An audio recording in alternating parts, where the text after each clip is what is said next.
জম্মু কাশ্মীরের পেহেলগামের বন্দুকধারীদের হামলা 2 সপ্তাহ পর পাকিস্তান ও পাকিস্তান অধিকৃত কাশ্মীরের অন্তত 9টি স্থানে রাতের আঁধারে হামলা চালিয়েছে ভারতীয় সামরিক বাহিনী।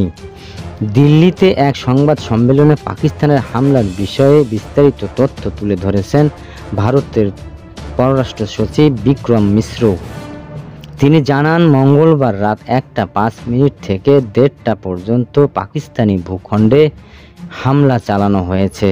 ভারতের সেনাবাহিনী, নৌবাহিনী, বিমান বাহিনী যৌথ বাহিনী অপারেশনের সিন্ধু নামে এই অভিযান পরিচালনা করছে।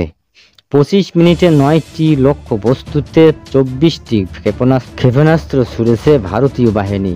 এই হামলায় পাকিস্তানের কমপক্ষে 70 জন নিহত হয়েছে বলে দাবি করেছেন ভারত। যদিও পাকিস্তানের সামরিক বাহিনী বলছে ভারতের হামলায় 26 জনের প্রাণহানি ঘটেছে। সংবাদ সম্মেলনে বিক্রম মিশ্রর সঙ্গে সেনাবাহিনীর কর্মকর্তা কর্নেল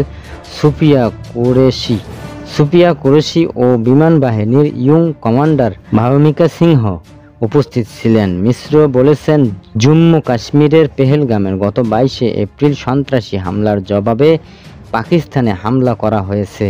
পেহেলগামের এই হামলার 25 ভারতীয় ও 1 নেপালি নাগরিকের প্রাণহানি ঘটে।